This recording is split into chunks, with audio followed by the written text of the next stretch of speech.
Sungka Native Restaurant. Asian Restaurant.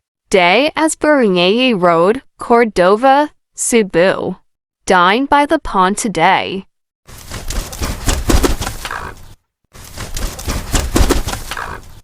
Sungka Native Restaurant sa Cordova, Cebu, Pilipinas.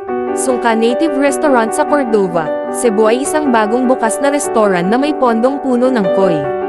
Ang lugar na ito ay nasa isang tahimik at magandang lokasyon, layo sa kaguluhan ng syudad, na nagbibigay ng isang nakakaaliw at pribadong karanasan sa mga kumakain. Pagkain. Ang menu ng Sungka Native Restaurant ay nag-aalok ng tradisyonal na pagkain sa Filipino cuisine na may espesyalidad sa sariwang seafood. Maaari kang mag-order ng mga pagkain tulad ng pork barbecue, scallops, guso, at sinigang na baboy. Mayroon din silang bar na may masasarap na mga panghimagas at lokal na beer. Serbisyo. Base sa ilang review, ang ilan ay nagbigay ng hindi magandang feedback sa pagkain at serbisyo ng Sungka Native Restaurant. May nabanggit tungkol sa hindi magandang karanasan sa pagkain at ilang nagsabi na mas mainam pang pumunta sa ibang restaurant sa parehong presyo at pagkain. Sa kabuuan, ang Sungka Native Restaurant ay magandang puntahan para sa isang espesyal at memorable na karanasan sa pagkain sa Cebu, lalo na para sa mga gustong mag-enjoy ng kagandahan ng pondong puno ng koi habang natitikman ang masarap na lutong Filipino. Lokasyon: Dayas, Cordova, Cebu, kabilang ng RR Dress Shop, bago ang 10K Roses. Email address: sungkanative@gmail.com. Kung nais mong maranasan ang kagandahan ng koi pond habang natitikman ang masarap na pagkain sa Filipino, ang Sungka Native Restaurant sa Cordova, Cebu ay isang marahang destinasyon para sa iyo. Sungka Native Restaurant sa Cordova, Cebu ay isang bagong bukas na restoran na puno ng mga koi pond. Isa itong magandang lugar para sa mga aquarists at fish lovers dahil sa kalmadong ambience at pagkakalibang na hatid ng mga koi fishes. Sa restaurant na ito, maaari kang mag-enjoy ng traditional Filipino cuisine na may espesyalidad sa sariwang seafood. Ang menu ay may kasamang pork barbecue, scallops, guso, at sinigang na baboy. Meron ding bar na may masasarap na desserts at local beers. Ang lugar ay malayo sa kaguluhan ng lungsod at nagbibigay ng magandang setting para sa isang masayang hapunan. Ngunit, base sa mga review, maraming reklamo sa serbisyo at pagkain. Marami ang nagbigay ng negatibong feedback sa kanilang karanasan sa Sungka Native Restaurant. Ang ilan ay nagsabing ang pagkain ay mer lamang at hindi gaanong masarap. Marami rin ang nagrereklamo sa serbisyo, kabilang ang pagkakulang sa mga waiter at tagal ng pag-aantay para sa mga kahilingan. Sa kabuuan, bagamat maganda ang ambience at kakaibang dining experience sa Sungka Native Restaurant, marami pa ring aspeto na dapat ayusin ang kanilang serbisyo at pagkain para maging sulit ang pagbisita ng mga customer. Kaya't bago ka pumunta, maaari kang magbasa ng mga review upang magkaroon ng mas mabuting pangunawa sa kung ano ang inaasahan mo sa kanilang serbisyo at pagkain. Sungka Native Restaurant sa Cordova, Cebu ay isang bagong restaurant na nagsisilbing sentro ng mga koi pond. Ito ay isang magandang destinasyon para sa kakaibang dining experience sa Cebu. Ang lugar ay itinayo sa paligid ng malaking koi pond kung saan maaari kang mag-dinner habang napapaligiran ng magagandang koi fish na naglalakihang lumilipad sa tubig. Ang tunog ng tubig ay nakakalma at nakaka-relax. Sa menu ng Sungka Native Restaurant, makikita ang tradisyonal na lutong Pilipino na may espesyalidad sa mga sariwang seafood. Maaari kang mag-order ng iba't ibang putahe tulad ng pork barbecue, scallops, guso, at sinigang na baboy. Mayroon din silang bar na may masasarap na mga panghimagas at lokal na beers. Ang restaurant na ito ay perfect para sa mga taong naghahanap ng katahimikan ng koi pond habang tinatamasa ang masasarap na lasa ng lutong Pilipino. Maaari kang mag-enjoy ng iba't ibang set menus tulad ng mixed meat, premium, seafood, at party sets, pati na rin ang kanilang mga dessert tulad ng halo-halo at leche flan. Ngunit base sa ilang review, may ilang nagsasabing hindi maganda ang serbisyo sa Sungka Native Restaurant. Sungka Native Restaurant sa Cordova, Cebu, Pilipinas.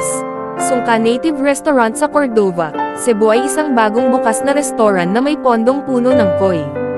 Ang lugar na ito ay nasa isang tahimik at magandang lokasyon, layo sa kaguluhan ng syudad, na nagbibigay ng isang nakakaaliw at pribadong karanasan sa mga kumakain. Pagkain. Ang menu ng Sungka Native Restaurant ay nag-aalok ng tradisyonal na pagkain sa Filipino cuisine na may espesyalidad sa sariwang seafood. Maaari kang mag-order ng mga pagkain tulad ng pork barbecue, scallops, guso, at sinigang na baboy. Mayroon din silang bar na may masasarap na mga panghimagas at lokal na beer. Serbisyo. Base sa ilang review, ang ilan ay nagbigay ng hindi magandang feedback sa pagkain at serbisyo ng Sungka Native Restaurant. May nabanggit tungkol sa hindi magandang karanasan sa pagkain at ilang nagsabi na mas mainam pang pumunta sa ibang restaurant sa parehong presyo at pagkain. Sa kabuuan, ang Sungka Native Restaurant ay magandang puntahan para sa isang espesyal at memorable na karanasan sa pagkain sa Cebu, lalo na para sa mga gustong mag-enjoy ng kaginhawahan ng pondong puno ng koi habang natitikman ang masarap na lutong Filipino. Lokasyon: Dayas, Cordova, Cebu, kabilang ng RR Dress Shop, bago ang 10K Roses. Email address: sungkanative@gmail.com. Kung nais mong maranasan ang kagandahan ng koi pond habang natitikman ang masarap na pagkain sa Filipino, ang Sungka Native Restaurant sa Cordova, Cebu ay isang marahang destinasyon para sa iyo. Sungka Native Restaurant sa Cordova, Cebu ay isang bagong bukas na restoran na puno ng mga koi pond.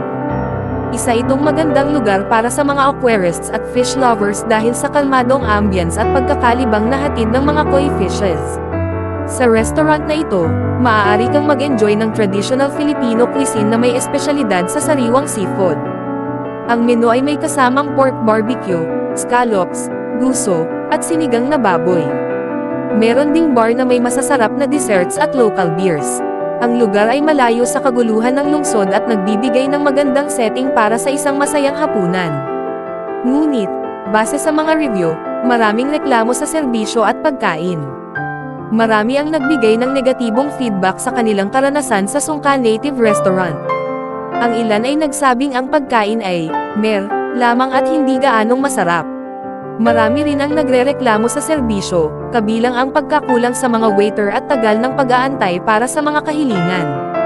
Sa kabuuan, bagamat maganda ang ambience at kakaibang dining experience sa Sungka Native Restaurant, marami pa ring aspeto na dapat ayusin ang kanilang serbisyo at pagkain para maging sulit ang pagbisita ng mga customer. Kaya't bago ka pumunta, maaari kang magbasa ng mga review upang magkaroon ng mas mabuting pangunawa sa kung ano ang inaasahan mo sa kanilang serbisyo at pagkain. Sungka Native Restaurant sa Cordova, Cebu ay isang bagong restaurant na nagsisilbing sentro ng mga koi pond. Ito ay isang magandang destinasyon para sa kakaibang dining experience sa Cebu. Ang lugar ay itinayo sa paligid ng malaking koi pond kung saan maaari kang mag-dinner habang napapaligiran ng magagandang koi fish na naglalakihang lumilipad sa tubig. Ang tunog ng tubig ay nakakalma at nakaka-relax. Sa menu ng Sungka Native Restaurant, makikita ang tradisyonal na lutong Pilipino na may espesyalidad sa mga sariwang seafood. Maaari kang mag-order ng iba't ibang putahe tulad ng pork barbecue, scallops, guso, at sinigang na baboy. Mayroon din silang bar na may masasarap na mga panghimagas at lokal na beers. Ang restaurant na ito ay perfect para sa mga taong naghahanap ng katahimikan ng koi pond habang tinatamasa ang masasarap na lasa ng lutong Pilipino. Maaari kang mag-enjoy ng iba't ibang set menus tulad ng mixed meat, premium, seafood, at party sets, pati na rin ang kanilang mga dessert tulad ng halo-halo at leche flan. Ngunit base sa ilang review, may ilang nagsasabing hindi maganda ang serbisyo sa Sungka Native Restaurant.